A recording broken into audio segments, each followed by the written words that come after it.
Nous sommes 11 juillet 2021.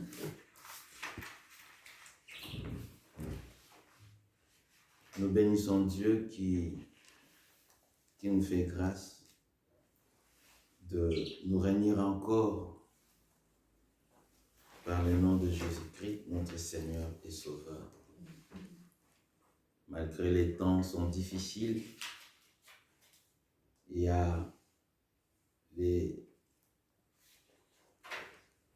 épidémies, pandémies, tout, difficultés, mais nous avons quand même la grâce d'écouter la parole de Dieu, c'est l'essentiel. Que Dieu soit béni, soit glorifié. Nous partageons aujourd'hui le thème de notre partage disciples chrétiens. Aujourd'hui, nous allons parler des disciples chrétiens ou chrétiennes, entre parenthèses. Disciples chrétiens. Alors, pourquoi nous définissons disciples chrétiens? Parce que selon le dictionnaire Petit-Larousse, lorsqu'il nous parle des disciples,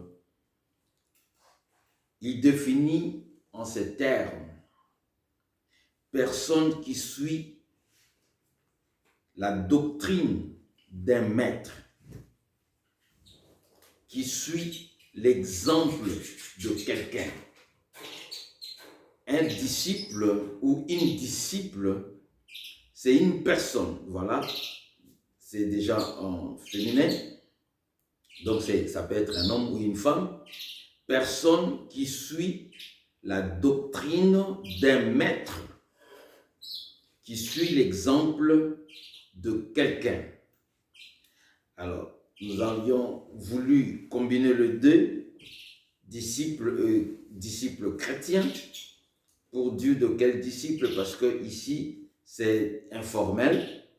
Lorsqu'on parle de personnes qui suivent, donc ça peut être dans plusieurs disciplines, dans plusieurs domaines, on peut trouver des disciples.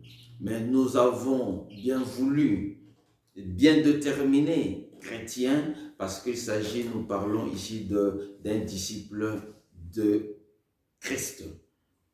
Alors, chrétien ou chrétienne, Larousse va faire sa définition. Chrétien qui appartient à l'une des religions issues de la prédication du Christ. J'ai bien aimé la définition de Petit-Larousse. Il a bien défini, il a dit, un chrétien ou une chrétienne, c'est celui qui appartient à l'une des religions issues de la prédication du Christ. Alléluia. Donc ici, nous voyons que on peut être disciple sur le plan politique, on peut être disciple de quelqu'un sur le plan sport, on peut être disciple de quelqu'un, c'est dans le commerce, on suit les modèles de quelqu'un, on dit je vais être comme lui, ça c'est aussi disciple. Et on ne peut jamais être disciple chrétien si on ne sort pas, si on ne suit pas la prédication qui est centrée de Christ. Alléluia. Amen. On ne peut jamais être chrétien. Larousse qui est un livre populaire. Larousse, ce n'est pas la Bible. Petit-Larousse, c'est un dictionnaire. Mais ils ont quand même défini, et j'ai beaucoup aimé, il dit, on n'est que chrétien lorsque on sort d'une religion issue de la prédication de Christ. Donc là, je fais vraiment un accent. Je fais vraiment un accent. Disciple ou encore imitateur. Alors, nous avons déjà taillé notre chemin. Nous savons de qui nous voulons être disciples. Nous taillons déjà notre chemin. Imitateur de Christ, disciple de Christ ou imitateur de Christ. 1 Corinthiens.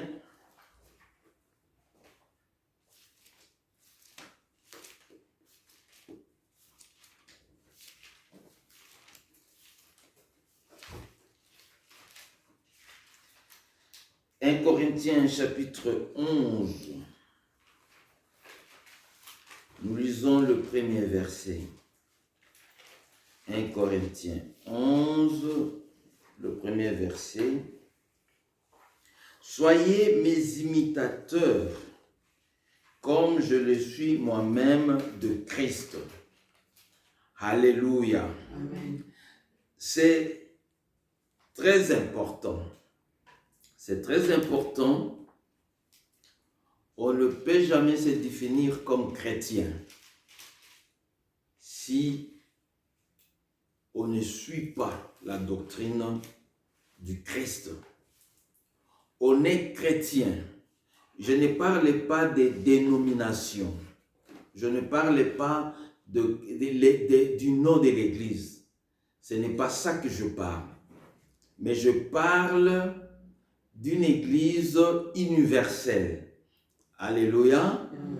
Je ne parle pas d'un ministère intel ou d'une Église intelle. Non, ce n'est pas notre préoccupation. Notre préoccupation cet après-midi, c'est de vous dire de la personne de Jésus-Christ lui-même. Ici, le passage, c'est l'apôtre Paul. Apôtre Paul nous invite l'Église de Dieu à être ses imitateurs comme lui-même est imitateur de Christ. Imiter quelqu'un, c'est faire l'étude de la personne, c'est prendre les caractères et les comportements de la personne qu'on suit. Imiter même son langage, imiter même ses démarches. Comment il marche? Il y a des gens, quand ils imitent quelqu'un, il rit. S'il fait faire un sourire, il fait comme la personne laquelle est en train de imiter. Imiter Christ. Et nous sommes chrétiens. Chrétien, on n'est que chrétien lorsqu'on est dépendant. La dépendance, lorsqu'on est dépendant du Seigneur Jésus-Christ. Lorsque c'est lui, le Seigneur, comme nous l'avons confessé, quand nous confessons dans Romains chapitre 10, on dit quoi? Si tu confesses de ta bouche le Seigneur Jésus-Christ, si tu crois dans ton cœur que Dieu l'a resté de mort, tu es sauvé. Alléluia. Donc nous confessons deux choses. Seigneur et Sauveur. Alléluia. Seigneur, c'est Maître. Sauveur. C'est lorsque c'est lui, tu crois qu'il t'a donné la vie. Et nous les croyons. C'est lui qui nous a donné la vie aujourd'hui. Si nous vivons grâce à lui. C'est lui qui vit maintenant en nous maintenant. Et Jean 21. Évangile de Jean 21.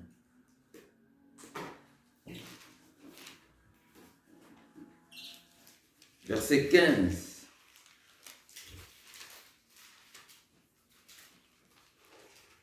La Bible dit, il est écrit,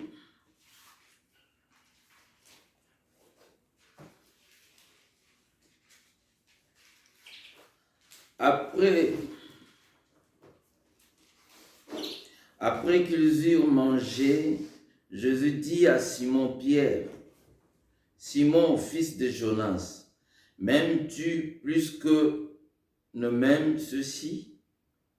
Il lui répondit, oui, Seigneur, tu sais que je t'aime. Jésus lui dit, paie mes agneaux. Il dit une deuxième fois, Simon, fils de Jonas, m'aimes-tu? Pierre lui répondit, oui, Seigneur, tu sais que je t'aime. Jésus lui dit, paie mes brebis. Il lui dit pour la troisième fois, Simon, fils de Jonas, m'aimes-tu? Pierre fut attristé de ce qu'il lui avait dit pour la troisième fois, m'aimes-tu?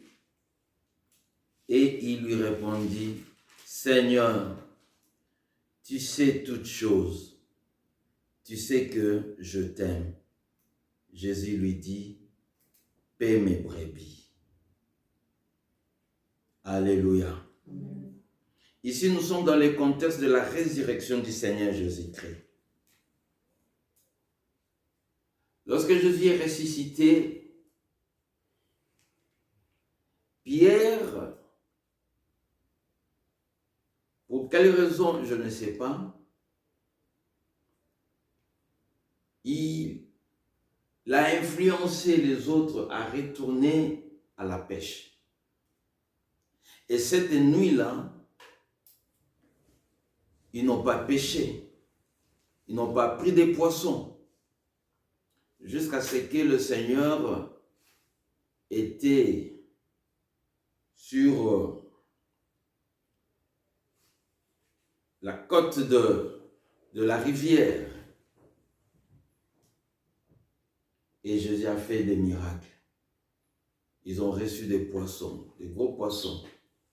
Mais quand ils sont venus à côté, Jésus avait déjà mis le poisson, grillé déjà des poissons. Il avait de pain et ils ont mangé. Mais il voulait rappeler à Pierre de qui il est disciple. On ne peut jamais être disciple de quelqu'un si on ne l'aime pas. Alléluia. Donc, quand je suis en train d'imiter quelqu'un, en quelque sorte, je deviens aussi son fanatique. Donc, pour moi, c'est des modèles. Pour moi, c'est l'éminent.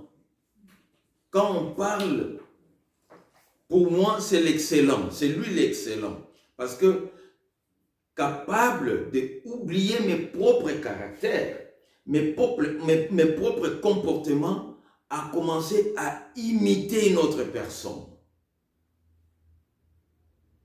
Alléluia. Amen. Donc,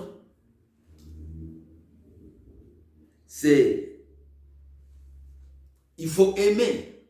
On ne peut jamais imiter quelqu'un pendant qu'on ne l'aime pas.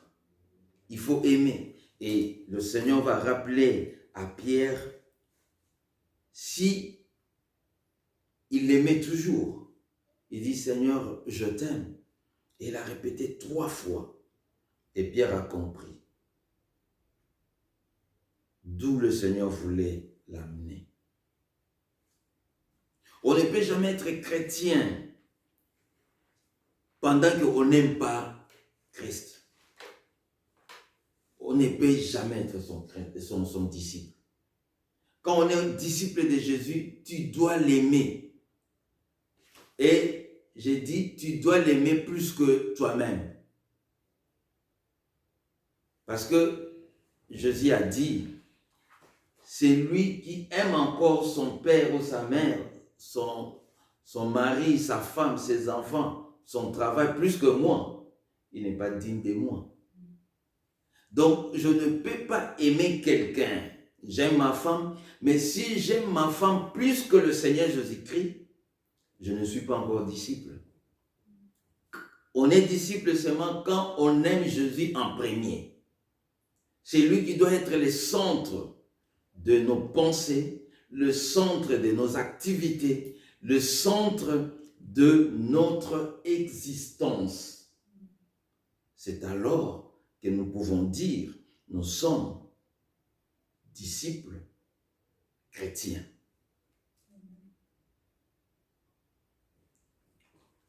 Disciples chrétiens, c'est une attitude d'état d'âme. Dans le monde, on dira l'état d'esprit. Mais moi, j'ai dit une attitude d'état d'âme.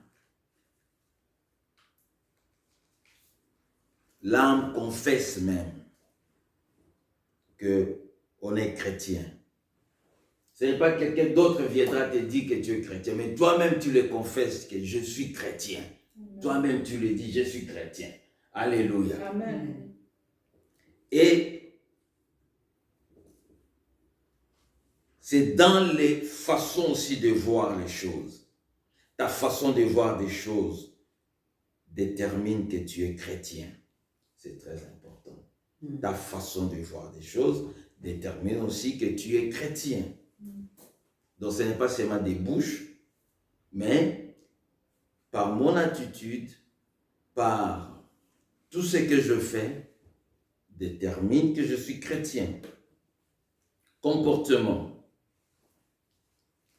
Petit a. Sentiment.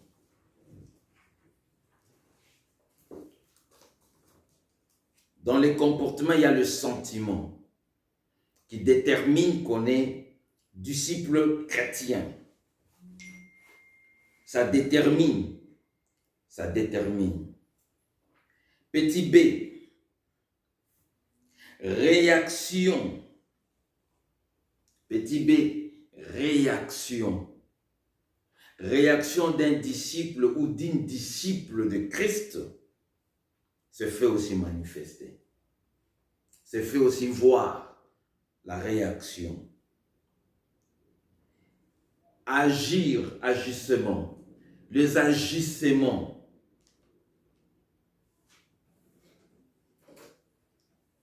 D'un disciple ou d'une disciple chrétienne, chrétien, sont aussi définis. Le Seigneur Jésus-Christ lui-même n'a jamais appelé ses disciples chrétiens. Jamais. Jamais dans la Bible, nous verrons le Seigneur Jésus-Christ appeler ses disciples chrétiens. Mais d'où viennent ces mots, ces noms chrétiens? C'est un adjectif. D'où vient cela? Un adjectif qualificatif qui qualifie un groupe ou une personne.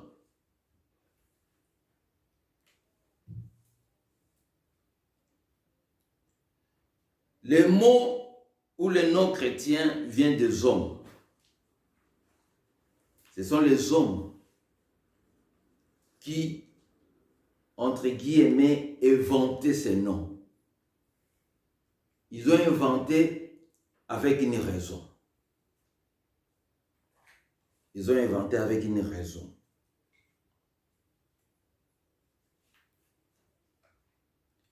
Ils ont trouvé un groupe de gens. Ils ont trouvé en eux les enseignements de Christ. Alléluia. Amen. Ils ont trouvé en eux les enseignements de Christ. On peut être quelque part, dans un lieu de transit, on ne se connaît pas. Mais ta façon de se comporter, les gens peuvent, du moins pour ceux-là qui savent observer, peuvent déterminer tu es de quelle catégorie de personnes. Alléluia. Amen. C'est comme quand tu es devant un intellectuel, tu le sens par son langage, par sa tenue, tu sens que je suis devant quelqu'un qui comprend beaucoup de choses. Et quand tu es devant un insensé, tu le sens aussi par son comportement léger. Il est très léger, très vulgaire quand il prononce des mots. Il dit des choses bizarres. Tu peux les définir. Il peut être une grande personne en âge, mais petit, très petit, par son comportement. Alors, les mots chrétiens, nous verrons que ce n'est pas aussi les disciples qui se sont proclamés, nous sommes chrétiens. Non, ce sont les gens du dehors,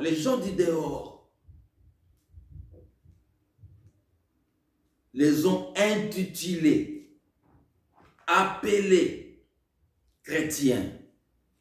Actes des apôtres.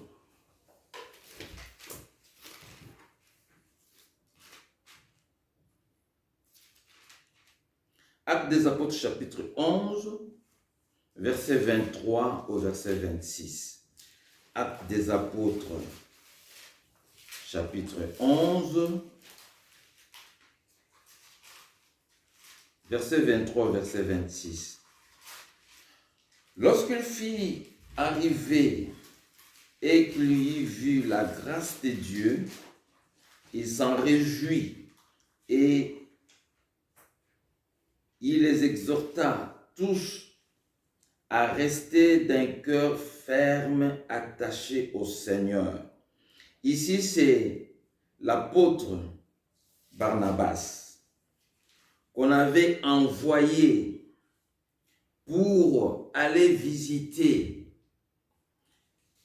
l'église de plus en plus prenait d'ampleur, l'église de Christ en Antioche. On lui a envoyé comme un envoyé spécial, lui dit, va regarder qu'est-ce qui se passe. Parce que lorsqu'on parle d'église de Christ, il faut que les critères de Christ soient aussi réunis. Alléluia. Parce que Ecclésia, c'est l'ensemble des gens. Mais on peut se réunir pour beaucoup de raisons. Les gens peuvent se réunir pour une fête. Les gens peuvent se réunir parce qu'ils sont en train de suivre le match de football ou la boxe. Et quand on se réunit, quand c'est un rassemblement de gens pour le nom de Christ, les critères de Christ doivent aussi être là. C'est-à-dire la louange doit être là. L'adoration à la personne de Jésus-Christ. La parole qui sera prêchée doit être centrée par Jésus-Christ. Comme le Petit Larousse l'a bien défini. Il dit, la prédication doit être issue de Christ, pas d'autre chose. Alors ils ont envoyé Barnabas aller voir, parce que de plus en plus il y a des échos qui nous parviennent ici à Jérusalem, et c'était le moment où les gens étaient dispersés. Il y a eu chasse à l'homme. On attaquait tous ceux qui confessaient Jésus-Christ comme Seigneur et Sauveur. Mais ce qui était étonnant, c'est que malgré ils fouillaient, malgré ils partaient dans les endroits dispersés, ils sont restés imitateurs de Christ. Ils parlaient que de Jésus-Christ. Ils prenaient leur plaisir à parler de Jésus-Christ et ils ont gagné un grand nombre. Et c'est comme ça qu'on a envoyé. Si vous commencez à regarder, à lire verset 19, vous le verrez. Et c'est comme ça, après la mort même de Étienne, normalement, il devait être, quand vous lisez le verset 19, on parle même de la mort d'Étienne. Il devait être frustré. Non, ils sont partis les autres à Chypre, partout. Ils sont allés, ils prêchaient la parole. Et ici dans le verset 23, il a pris la joie. Il était dans la joie quand il a vu la grâce de Dieu s'est reposée sur chacun d'eux. Il était dans la joie, mais son exhortation, c'était quoi? Soulignez dans vos Bibles, il dit, dans le verset 23, il dit, il exhorta.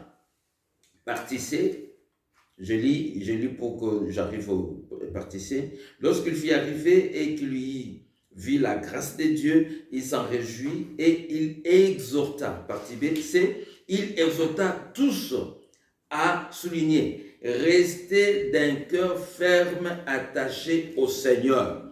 Alléluia. C'est ça le véritable disciple. Disciple de Jésus-Christ, c'est lui, son cœur est attaché à qui? À Seigneur Jésus-Christ. Ton cœur ne peut jamais être attaché à autre chose. Tu es attaché à autre chose, mais tu te dis chrétien. Non.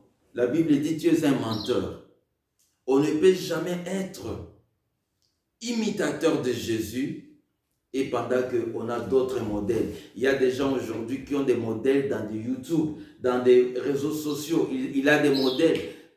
Il est avec celui-ci, il est avec celui-là. Non, on ne peut jamais être comme ça. Il faut, le cœur doit être attaché à Christ.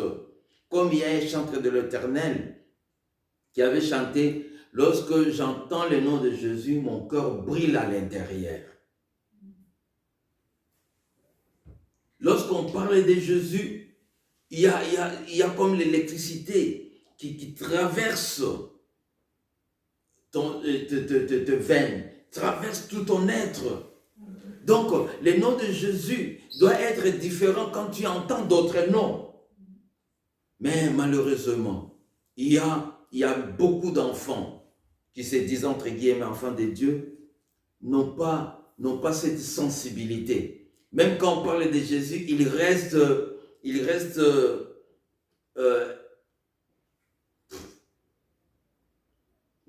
c'est la naïveté, c'est pas moi quoi. Vous ne sentez pas qu'il bouge quand même, parce qu'on a cité le nom de son maître. L'histoire de ces pays, l'Allemagne, lorsque leurs dirigeants, avant la Deuxième Guerre mondiale, bien sûr, quand celui qui conduisait ces pays parlait même à la radio, on ne le voyait pas, mais les gens étaient aux aguets parce que c'était leur chef qui parlait. Ils avaient plus de considération. Ils ne disaient pas de ces radios, je peux continuer à faire ce que je fais. Non, non, non, non, non. S'il faut s'élever, il s'est levé. Même au niveau des téléphones, quand il appelle, tu vois les soldats, il était assis, mais pendant que je peux parler avec mon chef, même si je suis assis, il ne saura pas que je suis assis. Même si je suis debout, il ne saura pas que je suis debout. Mais pourquoi il faisait ça? Parce qu'il avait des considérations à leur chef. Mais aujourd'hui, enfants de Dieu, quand on parle de Christ, et lorsque on est en train de minimiser le nom de Christ, les enfants de Dieu prennent plaisir aussi.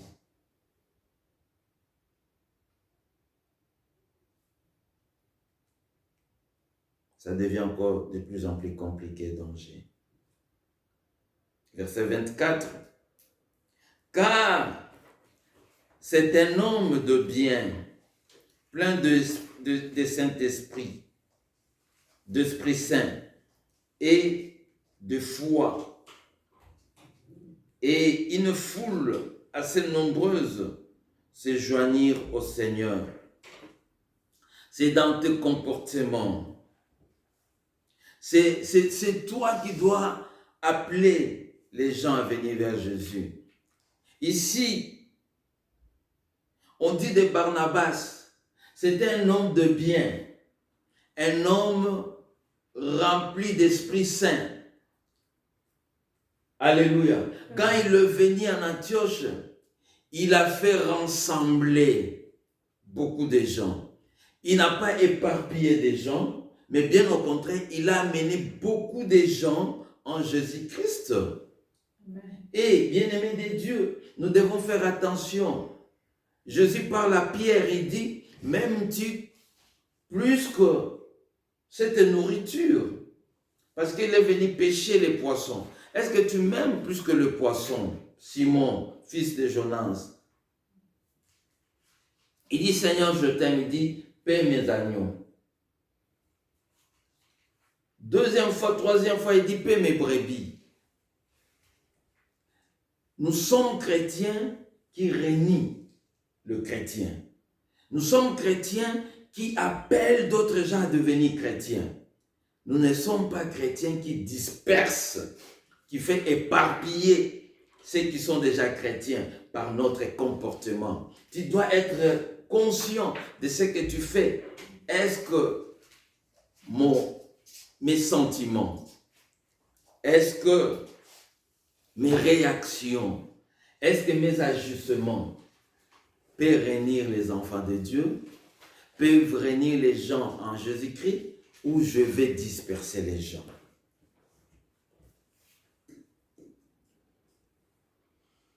Un homme de foi. Verset 25.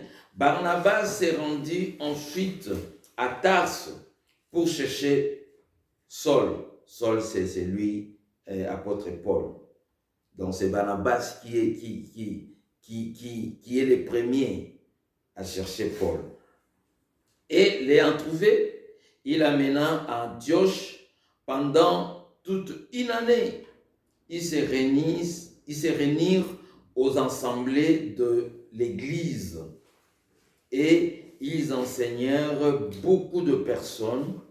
Ce fut à Antioche que pour la première fois, les disciples furent appelés chrétiens.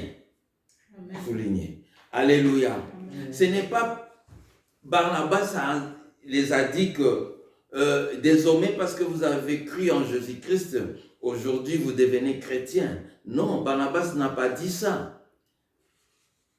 Lui-même, le Seigneur Jésus-Christ n'a jamais dit aussi ça. Que vous êtes appelés chrétiens aujourd'hui parce que vous croyez en moi. Non, ce sont les gens du dehors. Ils ont vu, il dit, mais ils parlent comme c'est Jésus-Christ. Voilà, c'est par ton comportement, bien-aimé, c'est par tes sentiments, par tes réactions, par tes façons d'agir. On dit, oh, cette sœur, c'est une sœur chrétienne.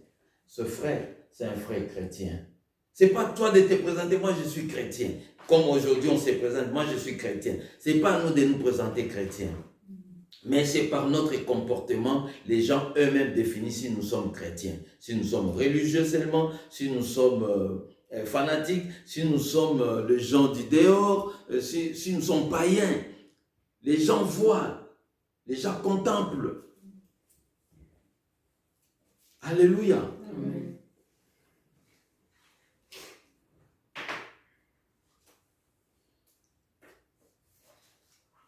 Disciple chrétien ou chrétienne, c'est une attitude d'état d'âme. Façon de voir les choses dans la discipline des convictions. Discipline des convictions. Parce que on peut imiter quelqu'un aujourd'hui. Quand on parle de lui, on a honte. Vous comprenez? Vous comprenez ce que je dis? On peut suivre quelqu'un aujourd'hui et on vient vous parler du mal de lui. Il y a ceux-là qui appelaient Jésus Belzéboul, c'est-à-dire le chef des démons. Il y a ceux-là qui ont appelé Jésus, c'est un buveur, c'est un mangeur, parce qu'il mangeait avec le païen. Il entrait dans des maisons de païens. Il était une fois chez le Simon, un pharisien. Il était là, il mangeait avec tout le monde. Il a reçu de femmes pécheresses et il a reçu même leur parfum jusqu'à pardonner leurs péchés. Mais pour les autres, c'était un scandale. Un Christ avec les pécheurs ensemble. Si on n'est pas disciple de conviction, on l'abandonne. Comme autrefois, il y a des disciples qui ont abandonné Jésus-Christ. Alléluia. Amen. Et il dit, et vous les 12, vous ne partirez pas comme les autres? Il en avait combien? 70 comme les Français. Le Belge dit 70. Ils sont partis, ils sont restés que 12. Mais parmi les 12 là, il y avait encore un traître. Donc s'ils pouvaient compter aux vrais amis, il n'y en avait que 11 parmi les 12. On vient te parler. Mais ils ont compris que notre Seigneur, il n'est pas ce qu'ils disent de lui. Il n'est pas comme ça. Mais aujourd'hui, les enfants de Dieu ne voient pas les choses comme ça. L'Église de plus en plus commence à changer.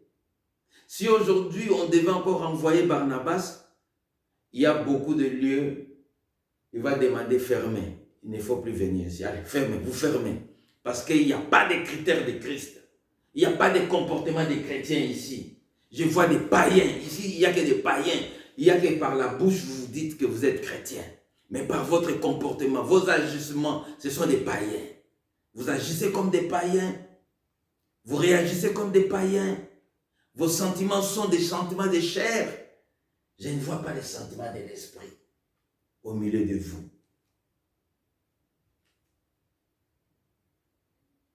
Romains chapitre 12.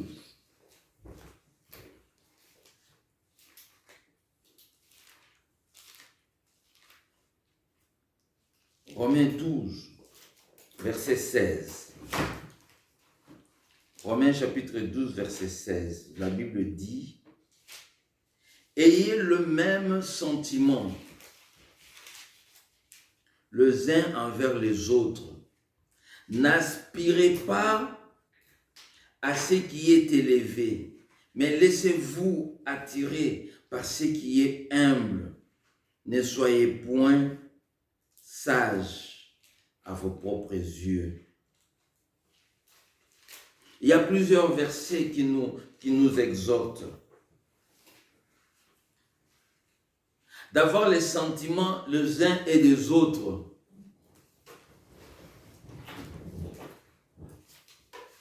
Les sentiments que j'ai pour moi-même, je dois avoir aussi pour mon prochain.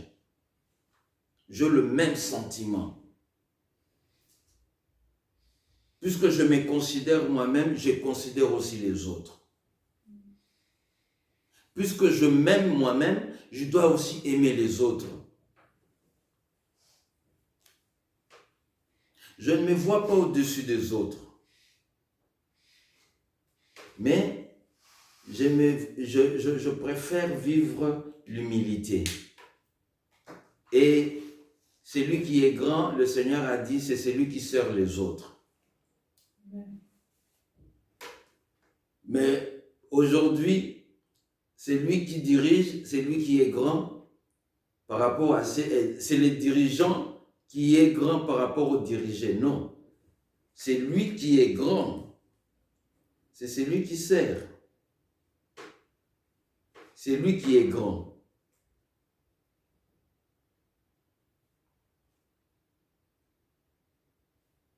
Philippiens.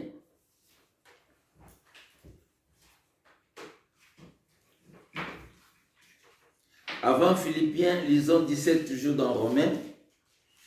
Je donne comme bonus. Bonus, verset 17, 18. Ne rendez à personne le mal pour le mal. Recherchez ce qui est bien devant tous les hommes. S'il est possible, autant que cela dépend de vous, soyez en paix avec tous les hommes. Alléluia. Amen. Lorsque la Bible dit avec tous les hommes, c'est-à-dire avec le païen, cela dépend de vous. Si c'est possible, soyez en paix avec tout le monde. Regardez, Dieu dit, ne rendez jamais le mal pour le mal. Un disciple de Jésus-Christ, même si tu le fais du mal, il ne rend pas le mal pour le mal. Parce que notre Seigneur lui-même, sur la croix, parmi les premières paroles, qu'est-ce que le Seigneur a dit? Père, aie pitié d'eux, car ils ne savent pas ce qu'ils font. Alléluia. Amen. Il a demandé pardon même avant. C'est de là que je peux donner aussi raison à ceux-là qui donnent raison aux gens avant même. Il dit, moi je l'ai déjà pardonné. Mais quand tu le suis, il n'a pas vraiment pardonné. Il suffit seulement que quelque chose vienne, il se fâche. Mais Jésus ne s'est jamais fâché. Il a pardonné avec tout son cœur. Il n'a pas rendu le mal contre le mal. S'il s'est fâché, le monde n'existerait plus. Alléluia. Amen. Il n'a pas voulu brusquer les choses, mais il a voulu que les choses soient dans sa continuité comme lui-même avait proclamé dès l'éternité. Soyons en paix avec les autres. Aujourd'hui, vous parlez avec quelqu'un, il est en train d'être enregistré, et puis il va balancer cela dans les réseaux sociaux. Ah, tu vois, il m'a dit ceci. Tu vois ce qu'il est? Tu vois. Et bien aimé, Philippiens, chapitre 2.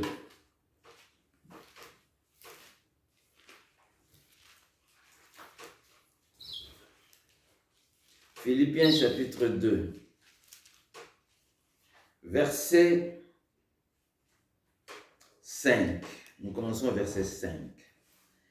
Philippiens chapitre 2, nous commençons au verset 5. Ayez en vous le sentiment. Maintenant, je commence à développer. On a parlé de sentiment. Ayez en vous le sentiment qui était en qui? En Jésus-Christ. Parce que nous sommes ses disciples, nos sentiments doivent être semblables aux sentiments qui étaient au Maître lui-même, Christ.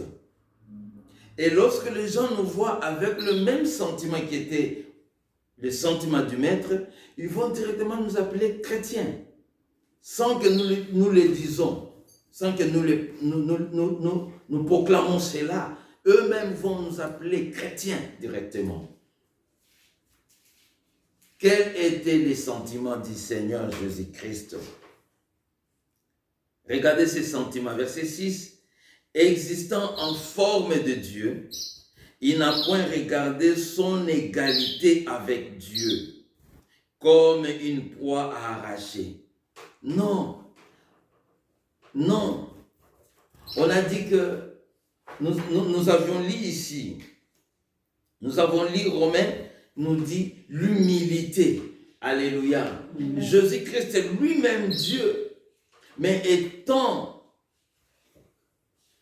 homme, il n'a pas montré aux gens, il n'a pas parlé à moi.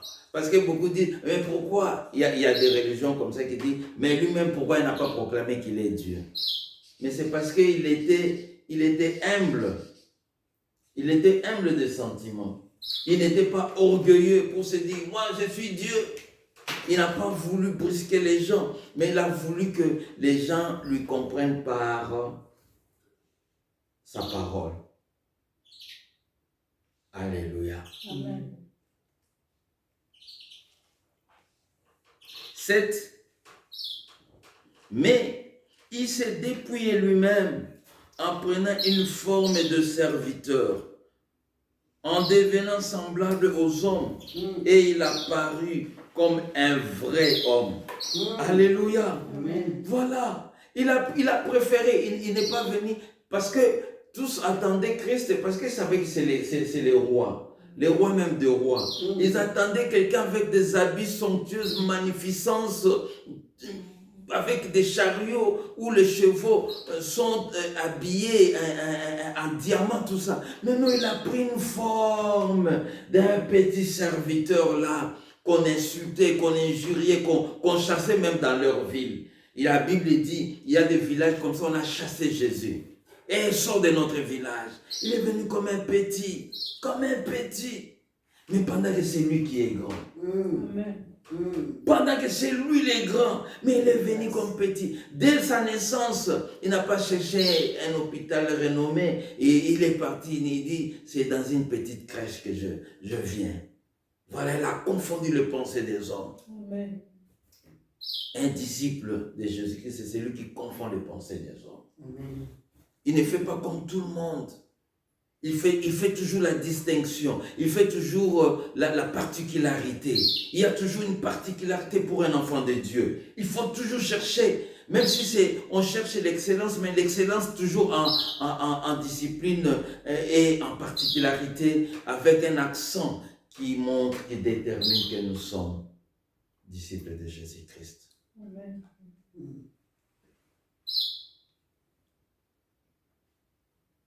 Il s'est humilié lui-même, verset 9, 8, se rendant obéissant jusqu'à la mort, même jusqu'à la mort de la croix. Voilà. Est-ce que tu peux supporter? Tu peux supporter le fardeau de l'autre jusqu'à ce que tu dis, j'accepte même d'être puni à cause de lui. Les disciples, la Bible dit, ils étaient frappés 40 coups moins 1. À cause de qui? À cause de Jésus. Ce n'est pas parce qu'ils étaient voleurs, ce n'est pas parce qu'ils s'est prostitués, non. Mais à cause de Jésus, ils ont accepté les coups. Est-ce que c'est ce que nous on fait aujourd'hui? Hier, avec deux sœurs, on partageait quelque chose, une vidéo balancée aux réseaux sociaux. Mais parmi beaucoup d'enfants de Dieu ont partagé cette vidéo. Et ils ont mal interprété. Tous hier, dans notre étude biblique, on a vu que ces versets, on a vu des commentaires des gens, les gens ont mal interprété. Oubliant que dans le service, l'homme de Dieu peut être attaqué. Mais ce n'est pas qu'il fait de lui un mauvais serviteur. Lorsqu'on chasse Jésus dans des villes, est-ce que Jésus était un mauvais serviteur de Dieu? Non, non. Et ça, ce sont les enseignements, c'est l'intelligence que le diable va souffler de plus en plus pour diminuer l'œuvre de l'Église. Parce qu'il sait, tant que l'Église est puissante sur la terre, lui ne peut pas agir comme il le veut. Et vous devez savoir, bien-aimés de Dieu, vous qui êtes dans le Facebook, vous qui partagez avec les autres des WhatsApp, vous devez savoir ceci. Ce n'est pas tout celui qui est dans ta liste d'amis et chrétiens. Il y a des antichristes. Il y a aussi des satanistes. Parce qu'on peut être antichrist, mais on n'est pas sataniste. Il y a des satanistes aussi. Mais toi, tu ne sais pas. Il est comme ami dans ta page de Facebook. Et il partage des choses. Et toi, sans discernement, tu peux te glisser à faire la publicité de ses œuvres des ténèbres. Donc nous devons faire attention. Faire attention. Nous devons accepter Jésus-Christ jusqu'à la croix. Comme il a supporté le Père jusqu'à la croix. Il n'a pas nié le Père. Il a supporté jusqu'à la croix, bien-aimé de Dieu. Verset 9, c'est pourquoi aussi Dieu l'a souverainement élevé et lui a donné les noms qui est au-dessus de tout nom. C'est le cantique que notre sœur nous a amené aujourd'hui. Alléluia. C'est inspiré par Dieu. Amen. Je bénis Dieu. C'est par les sentiments qui étaient par lui, l'humilité qui était en lui, l'obéissance qui était en lui. Dieu l'a souverainement élevé au-dessus de tout nom. Afin qu'au nom de Jésus, tous genoux fléchissent dans les cieux, sur la terre et sous la terre. Amen. Alléluia. Amen. Fléchis pour le Maître. Et que toute langue confesse, verset 11, que Jésus-Christ est Seigneur à la gloire de Dieu le Père. À la gloire quoi? Égal maintenant. Il est égal à Dieu le Père. Alléluia. Et, mais maintenant, bien-aimé, c'est là où je vais tailler un peu sur la pierre. Et maintenant, il dit quoi? C'est notre devoir de ramener, comme Barnabas, on a vu à Antioche, il a ramené, il a fait joindre beaucoup de gens par sa façon. La Bible dit quoi? Il était un homme de bien, rempli de l'Esprit Saint, un homme de foi. Il avait 3 critères. Un homme de bien, il était un homme rempli de l'Esprit de Dieu et il était un homme de foi, un homme de conviction. Sa façon d'être attirait beaucoup de gens de venir. Et bien-aimé de Dieu, sache que qu'est-ce que tu partages avec les autres? Est-ce que c'est que tu partages peut amener les gens en Jésus-Christ ou ça va de plus en plus éparpiller, disperser les gens de Jésus-Christ? Ne sois pas vecteur de ceux qui vont chasser les brebis de Dieu. Alléluia. Amen. Mais sois celui qui va rassembler les brebis de Dieu dans une même bergerie. Les sorts des faux prophètes, des faux pasteurs, Dieu l'a déjà dit. Dieu, lorsqu'il va punir, ils seront aussi punis. Lorsqu'on va arrêter Satan et ses démons, tout ça, même les faux pasteurs aussi seront arrêtés. Voilà pourquoi ne soyons pas concentrés aux hommes, mais soyons concentrés à Jésus-Christ. Parce que là où Jésus est, les fruits de Christ se manifestent toujours. Parce qu'il est imitateur de Christ. Vous verrez Jésus en lui, vous le verrez. Paul dit, ce n'est plus moi qui vis, mais c'est Christ qui vit en moi. Vous le verrez. C'est pas à lui de dire, voilà, moi j'ai Christ en moi. Non, vous le verrez vous-même dire, non, c'est un homme de Dieu. Et pour voir Christ, il faut aussi être animé de l'Esprit de Dieu. Alléluia. Amen. Satan sait que Jésus-Christ, c'est lui le Seigneur, le Sauveur. Mais il ne peut jamais confesser cela. Il ne confesse pas ça. Et comment vous attendez quelqu'un qui a l'esprit de Satan puisse confesser Jésus-Christ? Il ne le fera pas. Il cherche à tirer vers le bas les enfants de Dieu. Et c'est ce que nous devons faire attention. Réaction. J'ai parlé des réactions. On a parlé des sentiments. Le réaction, notre réaction. Notre réaction doit être dans Galates chapitre 6, le passage qui nous a aidé aussi hier.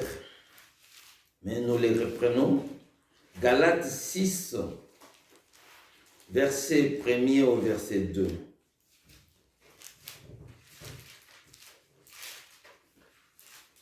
Pour ceux qui étaient avec nous hier, aujourd'hui c'est pour la bonne compréhension. Galates 6, verset 1 au verset 2, il est écrit dans la Bible, frère, si un homme vient à être surpris en faute, vous qui êtes spirituels, redressez-les avec un esprit de douceur. Prends garde à toi-même, de peur que tu ne sois aussi tenté. Verset 2. Portez les fardeaux les uns des autres et vous accomplirez ainsi la loi de Christ. Soulignez au verset 1er. Redressez-les avec un esprit de douceur. Soulignez un esprit de douceur. Soulignez, prends garde à toi-même. Soulignez, de peur que tu ne sois aussi tenté. Verset 2, soulignez, vous accomplirez ainsi la loi de Christ. Soulignez la loi de Christ. Voilà, ça peut avérer parmi nous, quelques fautes soient glissées. Comme aujourd'hui, notre sœur nous a amené dans les épîtres de Jean, où l'amour de Dieu, s'il y a une faute, nous avons un avocat auprès du Père. C'est qui? C'est Christ. Amen. Parce que nous parlons de... C'est lui notre maître, c'est lui notre modèle. Donc, la notion du pardon pour un enfant de Dieu doit être une notion maîtrisée. C'est quelqu'un qui porte les fardeaux. Un chrétien, c'est celui qui sait apporter le fardeau de son frère, le fardeau de sa sœur, le fardeau de l'église. C'est celui-là un vrai chrétien. Un vrai chrétien, ce n'est pas... Ah, tu sais, hein? Tu sais ce qui se passe là-bas? Un chrétien qui va aller critiquer un autre chrétien. Oh, ce qui est mal chez les païens. Chez les païens, l'apôtre Paul dit cela en Thessaloniciens, il dit, oh, vous parlez de vous-même, de mal, de vous-même. Même chez les païens, il dit, votre comportement, même chez les païens, on ne le voit pas. On apprécie, hein? Avec maman ici, on apprécie ces découps. Ces découps ne se déchaînent pas. Même s'il y a des tiraillements, ils s'arrangent par rapport à SPD. SPD s'attaque eux-mêmes et puis ils s'affaiblissent entre eux. Mais CDU ne fait pas ça. C'est ce qu'un adage dit, non? Les loups ne se mangent pas entre eux. Non, ils ne se mangent pas. Mais les enfants de Dieu aujourd'hui commencent à se manger entre eux. Ils s'attaquent les uns les autres. Il y a ceux-là qui sont devenus spécialistes seulement pour démontrer des faux pasteurs, des faux enfants de Dieu. Mais la Bible ici dit en Galates, faites attention toi-même aussi que tu ne puisses pas tomber. Combien de fois ceux qui dénoncent les gens ici dans des vidéos, on les a eux-mêmes aussi balancés dans des audios. Mais tellement ils n'ont plus honte, on le voit encore apparaître dans d'autres vidéos. Moi, à ma place, à leur place, je m'incline. Vous ne me verrez plus. Parce que c'est recouvert de honte. Moi qui ai faiseur des leçons, et moi-même, je suis attrapé à ça. Je m'incline. Mais eux, ils n'ont pas honte. Mais tellement ils savent qu'ils ont déjà formé leurs disciples aussi, ils sont soutenus. Ils sont soutenus. Regardez des vidéos où on prêche vraiment la parole de Dieu. Les gens ne regardent pas vraiment ça. Mais là, on parle des blablabla, des bêtises, on parle des nudités. Oh, les gens aiment ça.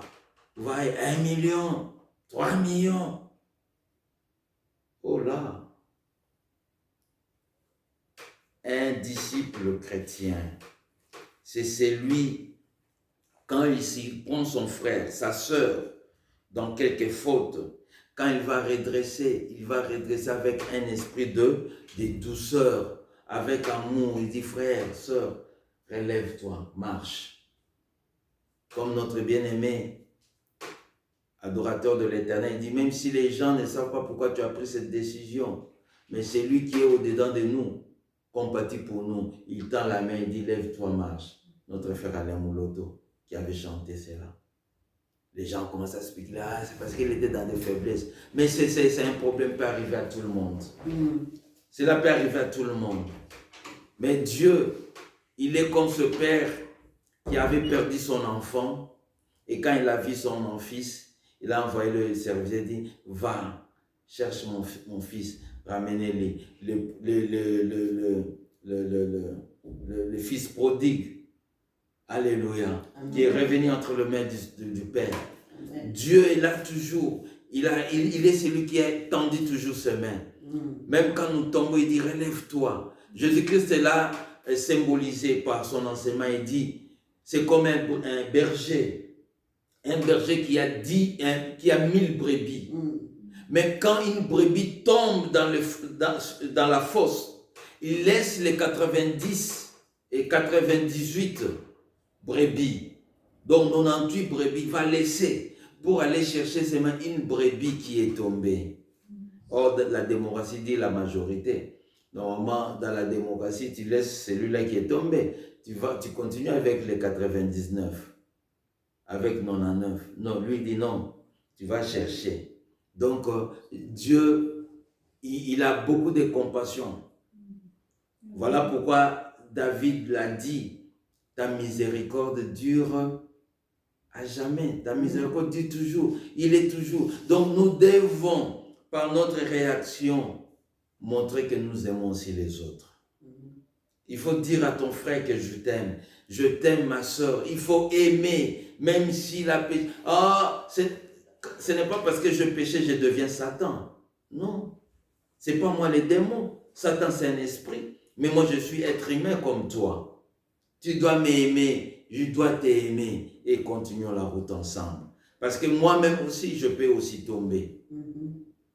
Et quand je vais tomber, et si tout le monde tombait aujourd'hui et après, ne soyons pas ceux-là qui accusent les autres, parce qu'il y a un seul, Jésus-Christ a dit, c'est lui l'accusateur de fils de Dieu. On n'a pas la sémence de Satan pour accuser les autres. Ah lui. Non. Nous sommes ceux-là qui aiment les autres. Exhorter les autres, même s'il était faux, de devenir vrai.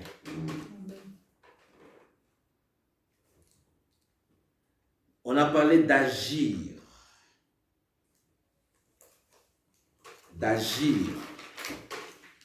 On a parlé les agissements. C'était notre petit C. Agir. Qu'est-ce que la loi de Christ? C'est là où on a souligné dans Galates chapitre 6, verset 2. La loi de Christ, apôtre Jean répond en l'évangile de Jean, chapitre 13. Qu'est-ce que la loi de Christ? Jean chapitre 13, verset 14. Verset 34, pardon. Jean 13.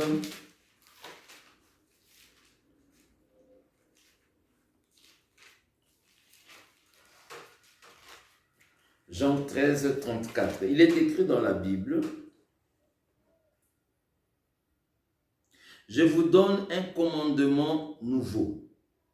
Aimez-vous les uns les autres, comme je vous ai aimé, vous aussi, aimez-vous les uns les autres. » Alléluia. C'est ça, les commandements, c'est la loi. Un commandement, c'est la loi. La loi, c'est un commandement. La loi dit, tu ne peux jamais traverser le feu quand c'est rouge. Que tu sois piéton, que tu sois cycliste, que tu sois chauffeur, conducteur d'un véhicule, quand c'est rouge, tu t'arrêtes. C'est la loi, c'est un commandement. Et le commandement de Dieu ici, c'est de nous aimer les uns les autres comme lui nous a aimés. 2 Jean 5, épître de Jean.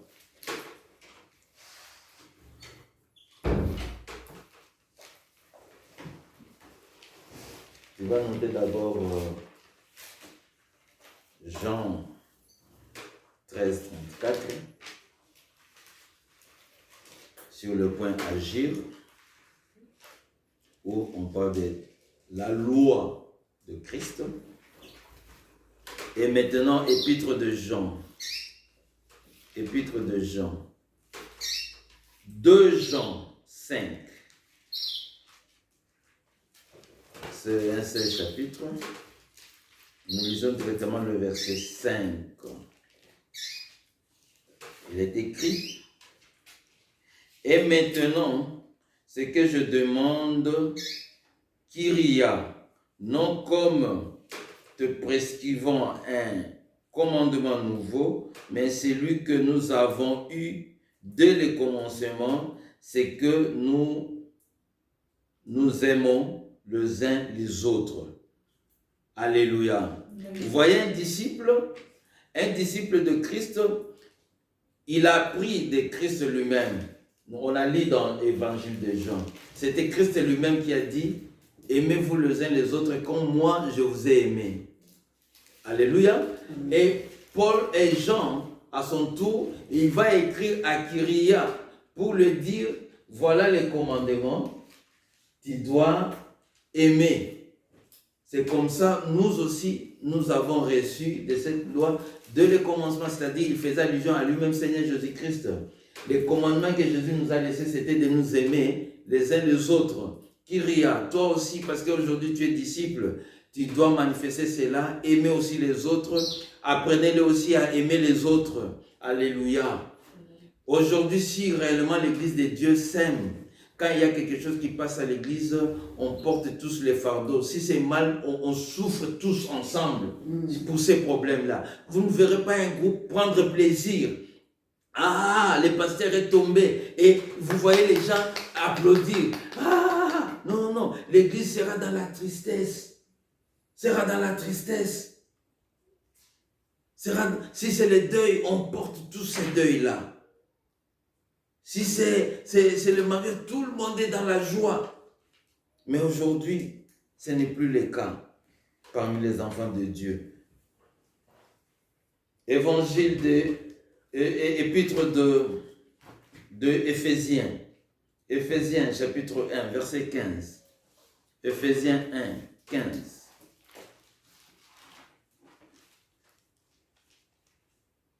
Aimer quelqu'un, ce n'est pas encourager le mal. Non.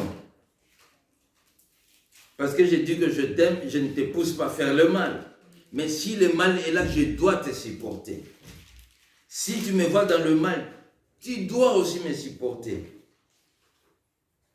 Comme les soldats américains ne laissent jamais leurs compatriotes soldats dans les champs de guerre. Même s'il est mort, on rapporte toujours le cadavre. On l'enterre au territoire américain.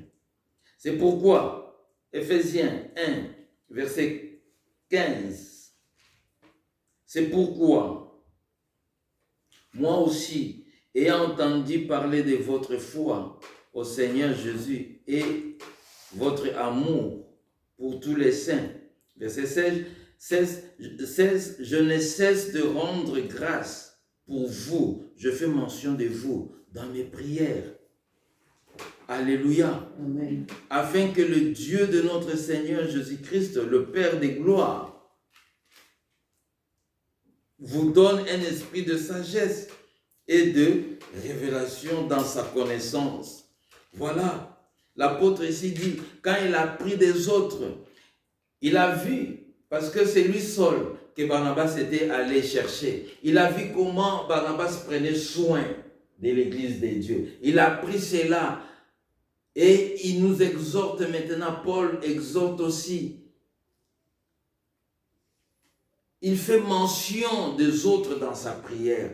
Donc on prie les uns les autres. Quand on s'aime, on prie les uns pour les autres. Ah, un frère tel est malade, c'est mon sujet de prière. Alléluia. Ah, une sœur est malade, c'est mon sujet de prière, c'est ton sujet de prière.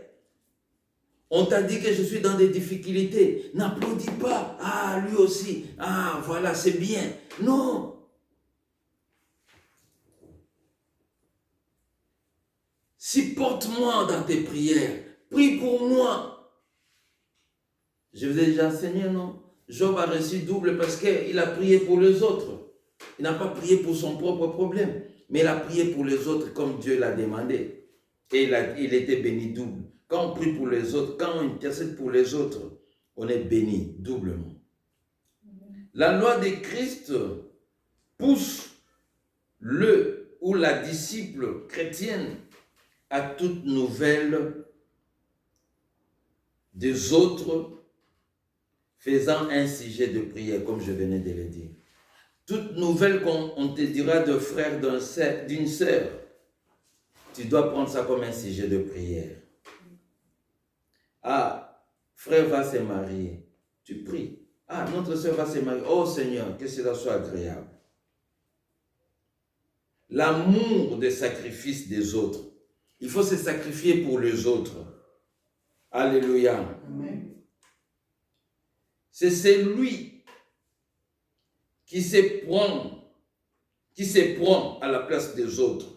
Un disciple, c'est celui qui se prend à la place des autres. Un disciple de Jésus-Christ, une disciple de Jésus-Christ, c'est celui qui sait prendre la place des autres, comme lui-même le Seigneur, nous avons lu, il a pris notre place, il a obéi la croix, il a accepté la croix pour prendre seulement notre place. Nous devons prendre aussi la place des autres. Disciple chrétien ou disciple chrétienne, c'est celui ou celle qui partage avec les autres leur joie. Disciple chrétien ou chrétienne, c'est celui qui partage avec les autres leur douleur, leur tristesse et leur malheur. C'est celui-là, chrétien. Il ne prend jamais les choses à la légère. Il considère toujours tout.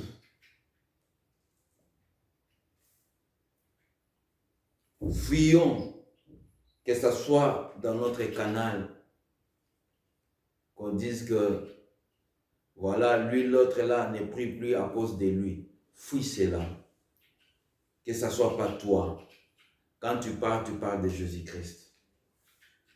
Quand tu témoignes pour la gloire de Jésus-Christ. Sois celui qui tire les gens vers Jésus-Christ. C'est alors que nous pouvons dire, imitons le Seigneur Jésus-Christ, notre Maître. Que Dieu nous donne la sagesse de son Fils Jésus-Christ. Amen. Amen. Que Dieu nous bénisse.